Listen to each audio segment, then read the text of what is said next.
Today is Monday, October 19th, 2020, and today I'm thinking about just how history is a complete lie and how the Great Deception is already here. And there's all sorts of quotes out there. I don't need to quote them, but it's like a well-known thing that everything that they teach you in school is a lie, and that if you want to find the truth, you have to throw all your preconceived notions out the window and just start thinking for yourself and never take the official narrative as the answer. And I think one of the easiest ways that you can wake up to history being fake is to wake up to all the old cities that they all look the same, and the story that they tell us about how they were built makes absolutely zero sense. You can't take a bunch of wretched peasants and build the most ornate, beautiful masonry buildings full of windows and giant pillars. And you know the saying, they don't make it like they used to? They still don't make buildings like they used to. And all they do nowadays is they can refurbish these things. And here we go. It's in the Bible. I believe that the Bible talks about this.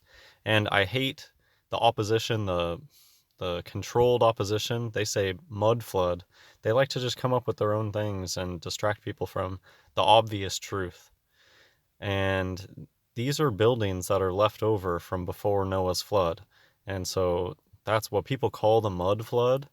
It's just what happened after Noah's flood. There were all these huge, impressive masonry buildings. And because the whole earth was flooded, well, just think about what happens to these huge buildings when the earth is flooded. They're going to sink down because the ground is going to become super saturated.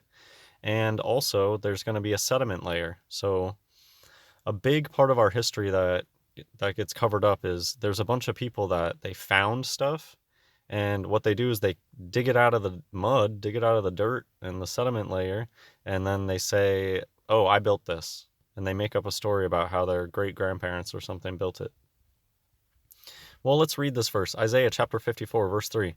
For thou shalt break forth on the right hand and on the left, and thy seed shall inherit the Gentiles, and make the desolate cities to be inhabited. And this isn't the only verse. I'll show another verse about desolate cities. Ezekiel chapter 26, verse 19. For thus saith the Lord God, when I shall make thee a desolate city, like the cities that are not inhabited, when I shall bring up the deep upon thee, and great waters shall cover thee. And this verse even talks about these desolate cities being covered with water. And maybe I should have put it in this. In the Bible, there's a clear reference of a great mercantile city that was flooded. And, well, I don't know if it was flooded. It sank into the sea. Maybe some flooding was involved. Maybe it was in a place like Louisiana today. And I forget what it is. It Tyre in the Bible? There's a place in the Bible that clearly it's where they get the idea for Atlantis. But anyways, there's been huge empires before, and they had huge walled cities full of masonry buildings, and yes, many of these places were built by giants. That's why they look like they're buildings that were made for giants, and they're still around today. They've just been refurbished, and instead of telling you the truth, oh, these are buildings that were made pre-Noah's flood, and they don't tell you that. They tell you that some wretched peasant in the 1800s somehow built this thing. Well, history is fake. Maybe you saw my community tab. I thought this was a brilliant connection. They love playing both sides. King George III is George Washington. They're both George, and they both look the exact same. And it's because they like to have this idea of somebody playing two parts and playing both sides. And somebody made a good point on this. They made a comment about red versus blue. There's a red versus blue idea with the English. They wore the bright red. Remember how everybody asked, well, who would make a military uniform that's bright red with a white X right over the vital part of the body? Isn't that what their uniforms look like? They're like red, and I think a lot of them, they have like a white cross right over their midsection. And because I remember people asking, this doesn't make any sense as a military uniform. And I guess America was blue. So it's just a red versus blue thing, just like the Civil War. Yeah, it's called Civil War for a reason. It's just a big Masonic play production. And again, with the red versus blue. Well, so yeah, this is just the kind of thing I'm thinking about today. Fake history. Often the truth is right there in front of you. You just have to shed all of the preconceived notions that you have about it, all the BS that's on the TV and that your teachers talk to you about that never made sense to begin with, but it's one of the truths that I think is really self-evident when you actually think of it. John chapter 8, verse 44. Ye are of your father the devil, and the lust of your father you will do. He was a murderer from the beginning and abode not in the truth, because there is no truth in him. And this is where we are. Satan is in control of the earth, and, never. God is in full control of everything, but you get what I mean. Anybody who's in a position of power these days, it's because they're a satanic sellout. And the media is completely satanic. That's what I mean. Of course, God is in full control of everything. But Satan is a big liar, and that's all it is. It's all one big lie. Now, Freemasonry. I still don't hear enough people point this out, but it's so in your face. Free Masonry. Free. Without cost or payment. Masonry. Stonework. They got the stonework. They got the masonry for free. Founding fathers. They found stuff. Foundation. The foundation of a building. Oh, I found this. The foundation. And there's a lot of spellcraft there, clearly. And Freemasonry is synonymous with masonry. Look at this building. Yeah, I believe that giants built this. The Bible, go read the book of Deuteronomy if you want to know about giants. Yes, there were giants. It's from when the Nephilim came down and bred with women. And I think that's probably where C-sections came from, because they probably had to cut those babies out of the women that bred with the Nephilim. And the giants built these huge cities, and they're still around today. And what's happened is they've just been slowly refurbished. These buildings are always being refurbished, and there's areas in Paris that still look like they just haven't really been refurbished. And a lot of times they just come in and demolish these buildings because it's just too much to upkeep. What do you know about this one, though? Look at the, oh, did I not have it? Oh, here we go. Look at the construction. I did the math right on this one, too.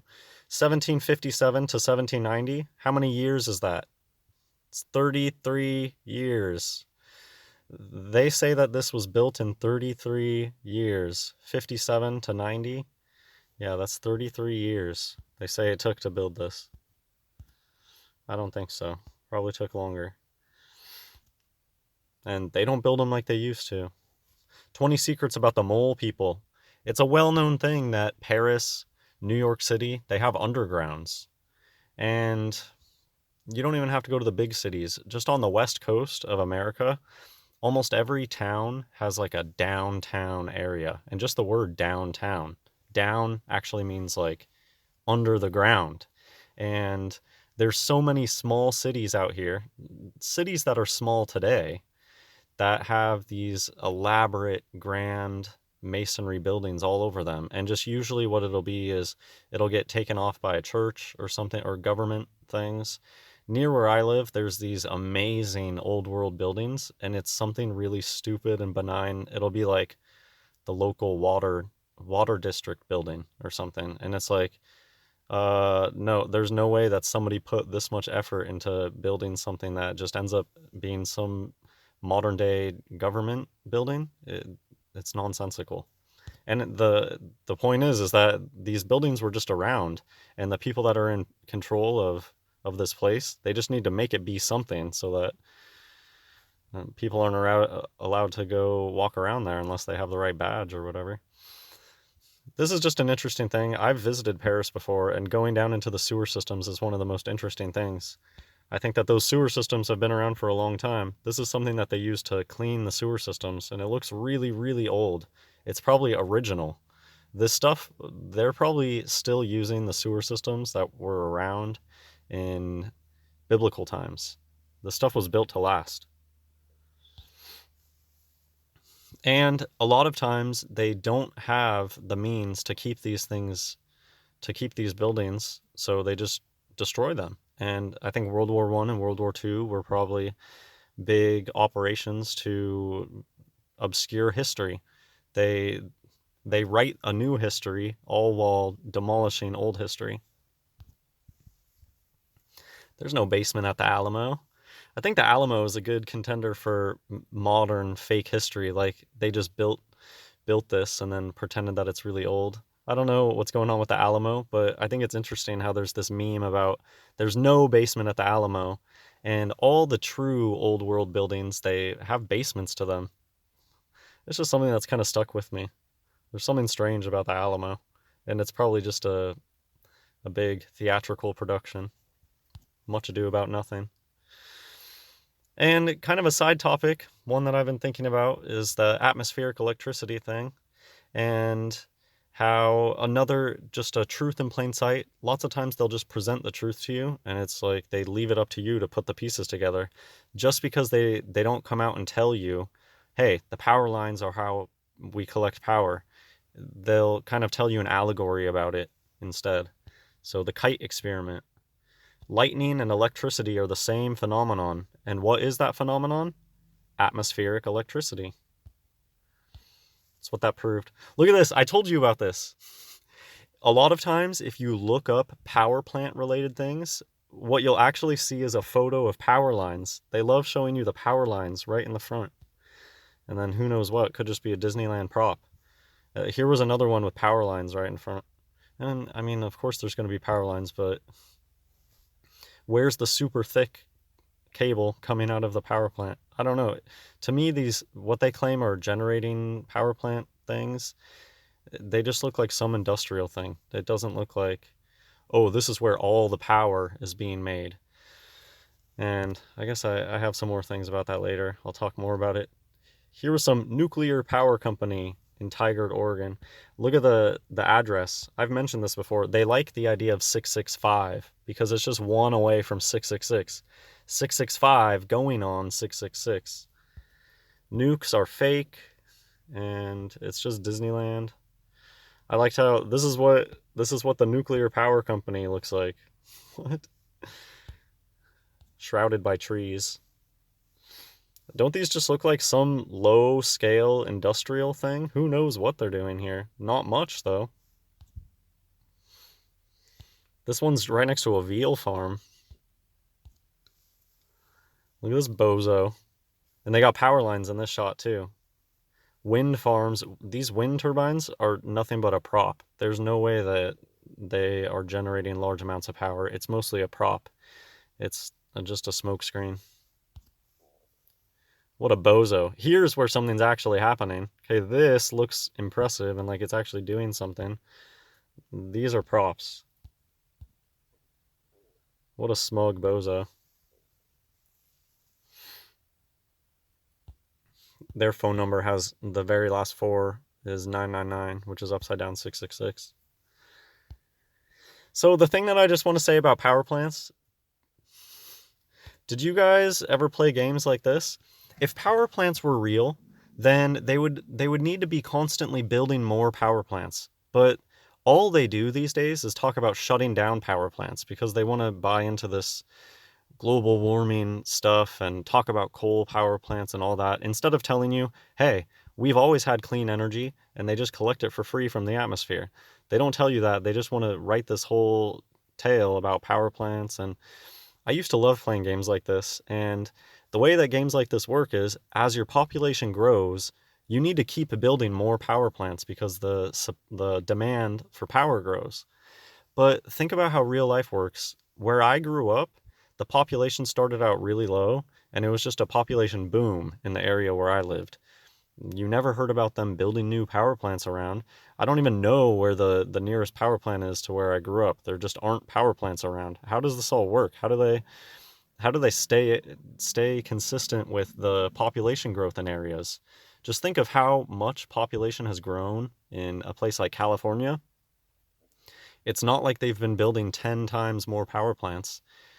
Power plants are really, really rare, and oftentimes the photos they show you of them are just really far away, and it looks like some small scale industrial thing. How, if those places are just like generators, how could those few small spread out places possibly be generated enough power for everybody? And the solution is simple. When they build more areas, they build more power lines, which are going to be supplying more energy for those areas. That's all that they have to do. They never have to go build a new power plant because there's more demand for electricity. That's not how it works. Anyways, here's just a quick, maybe a truth in plain sight thing. I don't know how it all fits in. Today's kind of just a mishmash of different ideas. Have you ever noticed how at grocery stores now they have like 2 check stands open? Do you guys remember? So I'm not that old, but maybe some of my viewers who are a little bit older, in the 70s and maybe before, the 60s and the 50s, weren't there the same number of check stands, but they actually had people in them? It's like there's less people today than there were back then. But of course, people are going to say now there's people get groceries delivered to their houses and all that. But I find something very suspicious about the fact that nowadays, usually there's like 2 check stands open, but I know that decades ago, they probably were all full. And there's all sorts of things that you could talk about this, where a lot of people want jobs, but places will say they're not hiring, even though tons of places are way understaffed. Like grocery stores, they really should have one person at every check stand. And I mean, now they just have self checkout. And I don't know. That was just kind of a one off thing. Here's a time moving more quickly. Food takes longer to spoil. What do you guys think about that? I agree with this. It seems like certain foods can stick around for a long, long time without spoiling these days. Kind of going back. Just because somebody else was thinking about this today, I guess. People know that they're lying about this stuff. And a lot of their lies are so over the top, bold-faced lies. I guess this is one of those buildings that is kind of associated with, do you know how they tell us that for certain world fairs, which all they give us are these just drawings of these things most of the time. We'll get 1 or 2 or 3 little drawings of these things, and they say, oh, yeah, that crazy impressive building, they built that for the World's Fair, and then they took it down. It makes no sense. It's just one of those things where they'll just come up with whatever lie they want and sell it to you. And I guess just a point about this is a lot of times when we see old photos of these old world buildings, they already look run down. And it's because they've just had to refurbish these old buildings. I was reading, that person linked to some article, and I just wanted to show how often they have this over the top number coding. They were talking about some submarines are a big hoax. Submarine warfare is such a huge hoax. And there's so many lies about submarines. But anyways, task group 22.3. Always be on the lookout for 2 2s and a 3. It's Skulls and Bones numbers 322. So 223 is Skulls and Bones numbers reversed. Oh, that's it for today, I guess. I just had a bunch of different things thinking about how this whole world is a deception. Everything they teach you in school is BS, and you have to think for yourself. And again, maybe I'll go back. The Bible talks about some of this stuff. Where's the Bible verse? The Alamo. There is something up with the Alamo. I don't know exactly what it is. Here we go. I especially like this verse because it talks about, I shall bring up the deep upon thee. So here it is. There's a bunch of uninhabited cities, and God brought the deep up on them, and they sank down. And I often think of how they tell us about places like Mexico City. Mexico City in Mexico, they tell us, oh, this place was built on a swamp. That's why everything is sinking down and all tilted and stuff. And they're just covering up the fact that there were old world buildings there and they sank in the Great Flood. Hope you enjoy the video. God bless everyone.